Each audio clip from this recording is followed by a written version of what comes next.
இந்த வழிபாட்டை எங்களின் பொருட்டாக தம் நலமும் பொதுநலமும் சேர்ந்தே குடைத்து செய்து தந்த உதயகாரர்கள், பக்தர்கள், பரிபாலன சபையினர் அத்தனை பேருக்கும் பரிபூரணமான இன்னருள் கிடைக்க வேண்டும் என்று முதற்கண் பிரார்த்தனை பண்ணிக் கொள்கிறேன். எங்களுக்கு குரு என்ற ஒருவர் இருப்பார். வித்யா குரு, பாடத்தை சொல்லி தந்த ஆசிரியர். சமயத்தை சொல்லி தந்தவர் சமய குரு. சில நேரங்களிலே ஞான மார்க்கத்தை காட்டியவர்கள் ஞான குரு. இப்படி குருமார்கள் எங்களுக்கு பல பேர் இருக்கக்கூடும், இருக்கலாம், இருப்பார்கள். இருந்தாலும் குரு என்ற தன்மை மிகவும் அகலமானது, எல்லையும் இல்லாதது. இதை நாம் எப்படி புரிந்து கொள்ள வேண்டும் என்று சொன்னால், காஞ்சி பெரியவருடைய ஒரு சம்பவத்தை, வாழ்க்கை சம்பவத்தை புரிந்து கொண்டால் அது எவ்வளவு பெரிது, நாங்கள் தான் சிறிதாக வைத்திருக்கிறோம் என்பது விளங்குகிறது. காஞ்சி பெரியார்கிட்ட போய் ஒரு வெள்ளக்காரன் கேட்டார்.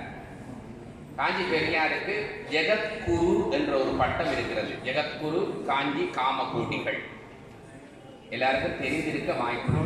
காஞ்சி காமகோடிகளுக்கு ஒரு சிறப்பு பெயர் ஜெகத்குரு. ஜெகத்குரு என்றால் அவரைத்தான் குறிக்கும். ஜெகம் என்றால் உலகம், குரு என்றால் குருதான்.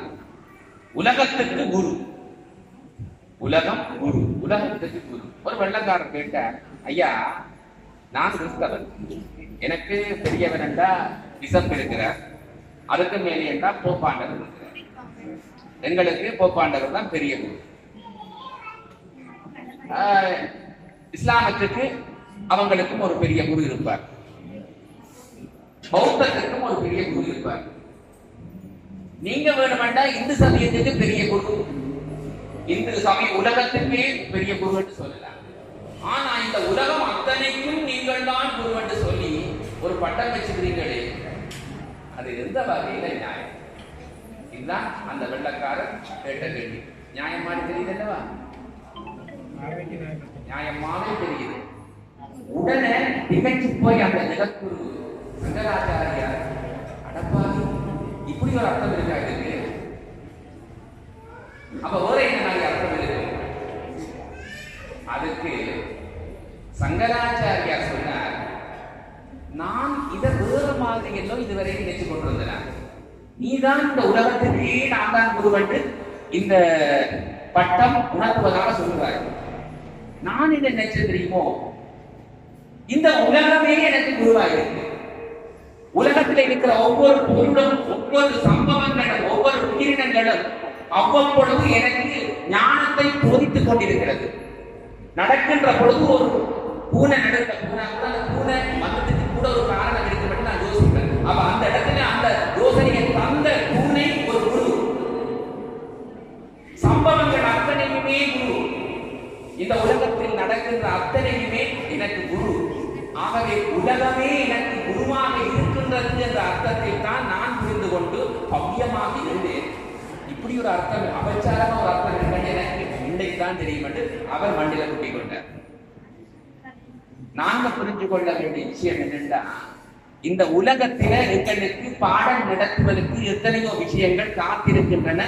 ஆனால் நாங்கள் புரிந்து கொள்வதற்கு தயாராக எங்கள் மனதையும் புத்தியையும் பாத்திரங்களையும் திறந்து வைத்திருப்பதில்லை. அதான் பிரச்சனை. எல்லாம் நிறைச்சு வச்சிருப்போம். அதனால புதுசா ஒரு விஷயம் எங்களுக்கு முன்னால் நடக்க தெரியாது. யாருக்கும் அதுக்கு இடைவெளி இருந்தா, புரியக்கூடிய வர்க்கம் இருந்தா அவனுக்கு மட்டும் புரிஞ்சிடும்.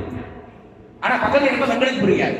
அவன் ஞானம் அடைந்து முன்னேறி போயிடுவாங்க. ஆனா நாங்க பக்கத்துல இருக்க முடியாது. 60 பேர் படிக்கிற வகுப்புல எல்லாருமா படிக்கிறாங்க. ஒரு ஆள் 2 பேர், ஒரு ஆள் உச்சத்துக்கு போறார், மற்றவர் அதே நிலையில வேறு ஒரு பாடம் எடுத்துக் கொண்டிருக்காரு. ஒருத்தர் வேஸ்டா போறதில்லை. இந்த உலகமே எங்களுக்கு பாடம் நடத்தி ஞானத்தை, நல்ல விஷயங்களை சொல்லுகின்றது என்பதற்கு அடையாளம் நேற்று ஒரு மந்திரம் சொன்னேன்.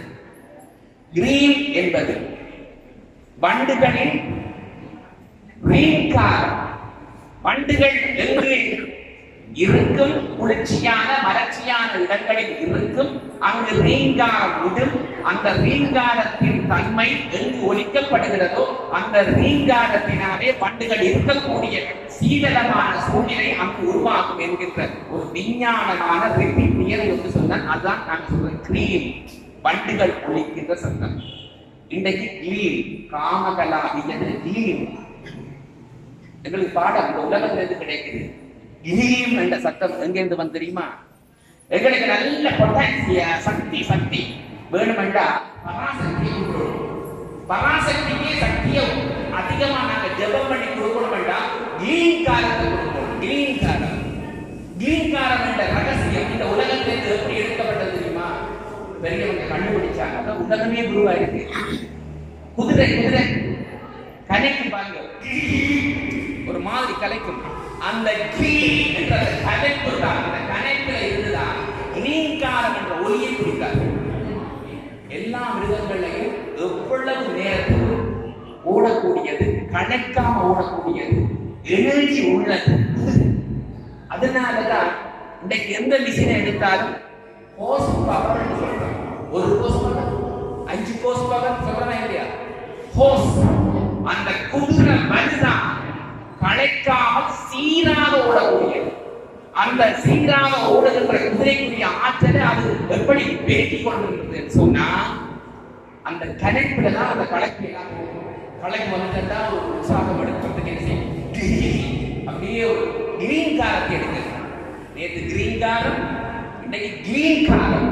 அந்த கிரீன் காரத்தை பண்ண, அந்த கிரீன் காரம் பண்ணோம்னா அதுக்கு ஒரு எனர்ஜி வரும். அது சகல சக்தியை சேமித்து இன்னும் புதிய சக்தியை உருவாக்கி. இதுதான் அந்த குதிரை செய்யற ரகசியம். அந்த எனர்ஜிக்கு ரகசியம் என்று கண்டுபிடித்தார்கள் அந்த பெரியவர்கள். அதையே வெற்றியா கொண்டு வந்து கிளீன்காரம் என்று ஒழிக்கப்படுகிறதோ அங்கு சக்தி பிரபாடமடையும். அதனால்தான் சக்தியை சக்தி ரூபமாக வழிபடுகின்ற பொழுது சக்திக்கே உற்சாகம் கொடுக்கின்ற கிளீன்கார காம கலா பீஜத்தை எம்மவர்கள் உச்சரிக்கிறார்கள். ஓம் ஐம் கிரீம் கிரீம். ஆகவே இந்த உலகம் எங்களுக்கு பாடம் நடத்துகிறது. அதை புரிந்து கொண்ட ஞானிகள் எங்களுக்கு எடுத்து வடிகட்டி ஒவ்வொரு மந்திரங்களாக தந்திருக்கிறார்கள். அதை நாம் பயன்படுத்திக் கொண்டிருக்கிறோம். ஒன்று நன்றாக புரிந்து கொள்ளுங்கள், பயன்படாத பொருள் இந்த உலகத்தில் நிலைத்திருக்காது, சீக்கிரம் அழிந்திருக்கும், பயனில்லாமல் போயிருக்கும்.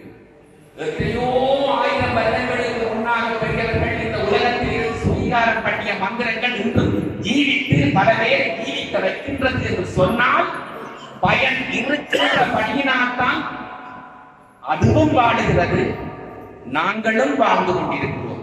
ஆகவே அடுத்த தலைமுறை, அதற்கு அடுத்த தலைமுறை, இன்னும் கோடி தலைமுறைகள் இந்த வரிசையிலே வளரும் வாழும். அதற்கு எங்கள் அம்பிகையின் திரு அருள் பலன் நிறைவாக கிடைக்கும் என்று நாம் பெருமையோடும் பக்தியோடும் நம்பிக்கையோடும் சொல்லிக் கொள்கிறேன். எல்லோருக்கும் இது இன்பமான பொழுதாக அமையட்டும். நாளை காலை 9 மணிக்கு 7வது ஆவர்த்தி வழிபாடுகள் ஆரம்பிக்கப்படும். அனைவரையும் அன்புடன் அழைக்கிறோம். சர்வே ஜனாः சுகினோ பவந்து, சமஸ்த சன்மங்களானி பவந்து. இன்பமே சூழ